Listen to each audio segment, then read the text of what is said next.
With all the news going on around the stimulus relief package, when you'll be getting your stimulus check, the CARES Act, the EIDL loan, with all this news going on, people are forgetting that there are other ways they could be making money. It's good to focus on all of these things that are going on with the stimulus relief package. But if you had invested $1,000 a month ago in the stock market, you would have made $300. So it's important to keep an eye out on the stock market and what's going on there. So today what I'm going to do is I'm going to talk about dividend stocks in particular, because 576 companies have cut their dividends in the last month. And this might seem like a crazy amount, and it is. But there are 3 companies that have increased their dividend over 6%. So today what I'm going to do is I'm going to talk about these 3 companies, why they increased their dividends, what the companies are. I'm also going to talk about dividend investing in general and why you should be doing it and why you might not want to do it. So anyways, let's get into today's video. What's up everybody, Michael here, welcome back to another video. Before we get started today, please be sure to like the video down below and leave a comment with your takeaways on today's video, what your opinion is on the stock market in general and dividend investing. So anyways, let's get started. Let's first talk about what I look for when I invest in dividend stocks. Typically, I look at 5 different things. I look at the earnings per share, dividend yield, the dividend history, so if the company has typically increased their dividend. I also look at free cash flows and sales growth. Sales growth is super important because if the company is not growing their sales, they're not doing well. They're getting smaller. And I don't want a company that's getting smaller and losing sales because that's just not a good sign. So anyways, when you're looking at dividend stocks, those things are pretty important to look at, and really just any stocks in general. Now let's talk about what's going on with dividend investing right now. Because of the coronavirus, what has happened with dividend investing, dividend stocks? So 576 companies have had to cancel their dividends. They either had to suspend them, reduce them, or cut them all together, and this is not good at all. Some of the key companies that did it that you would know of are Ford, Boeing, Carnival Cruise Lines, Delta Airlines. These are huge Fortune 500 companies that had to cut their dividend payments, and they had to either reduce them or cancel them altogether. And it's because of one main reason, and that is because of free cash flow. People are not spending money right now because they're at home, especially for airlines and cruise lines. They're not generating any revenue, like barely anything, especially cruise lines. They're not generating anything. So they can't afford to pay dividends to their investors, so they had to cancel them all together. So it makes sense why they did it. But if you're someone who relies on dividend payments, for your income, this is really not a good scenario to be in. But it isn't all bad news. While there are 576 companies worldwide that cut their dividends and 12 companies in the S&P 500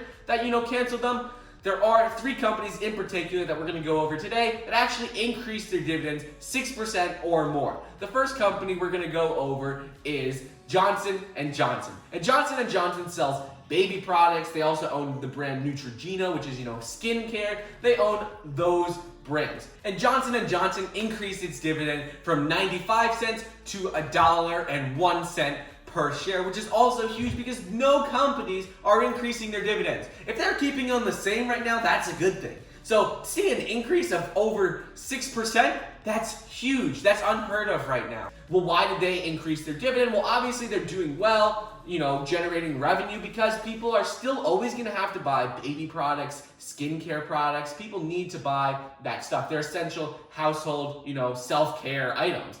So that's why Johnson & Johnson is doing well right now. Their stock is about the same as it was year to date. So at the beginning of the year, it was also around the same price it is right now. So the coronavirus hasn't affected it negatively too much. The second company that we're going to talk about is Procter & Gamble. Procter & Gamble increased their dividend from 75 cents to 79.07 cents, which is huge for investors because that's a little over 6%. And right now, it's rare to see any company increase their dividend, let alone 6% increase in their dividend. The stock price right now is $121. It is basically the exact same price that it was at the beginning of the year. So as you can see, again, this company was not really negatively affected by the coronavirus. While they did reduce their earnings projection for the next quarter, it hasn't really negatively affected them too much because Procter & Gamble owns all the household items, all household essentials.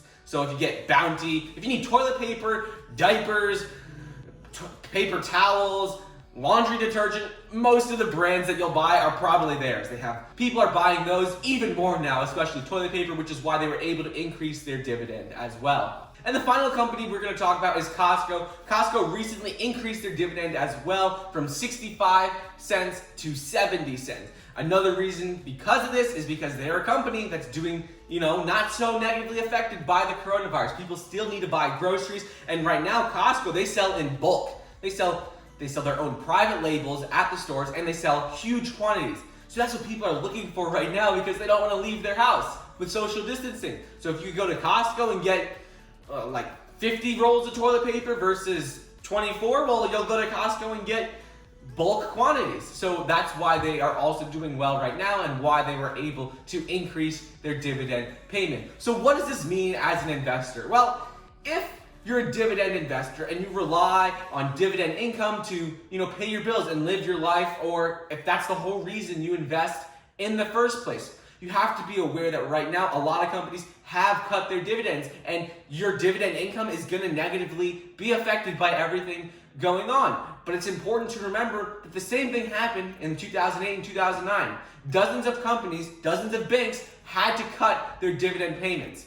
And it was like that for a couple of years, but eventually it grew back, and before everything with the coronavirus, these companies were paying, quality, high yield dividend payments. So it's just a matter of time before all the companies that had to cut their dividend payments, when business gets back to normal, they're able to generate more revenue, they'll be able to pay out their dividends again. So if you're a value investor and you really just want to get dividend payments, well, right now, some of those companies that you typically would think are secure, stable companies, they might have reduced their dividend payments. And typically I wouldn't tell you to do short-term, trades, but if you need money right now and you need a return, dividend stocks probably aren't the best option right now because they don't have a high growth potential, and if they're cutting their dividend payouts, well, you're not going to see much return with these companies. If you're looking to get a higher return right now, you could also just invest into a larger fund that follows dividend stocks, or you could invest into like the stock market,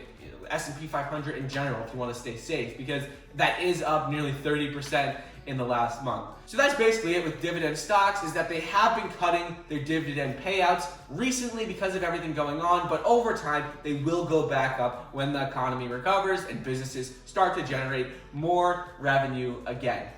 Before you invest anything in the stock market right now, though, you have to make sure that you don't need that money to live. With all of the uncertainty going on in the market, and who knows how long we're going to be social distancing for and staying at home, you have to make sure that you are okay even if your investments in the stock market lose a significant amount of money. Because right now, the stock market could drop 30% tomorrow with news coming out that we have to social distance for 8 months. Who knows?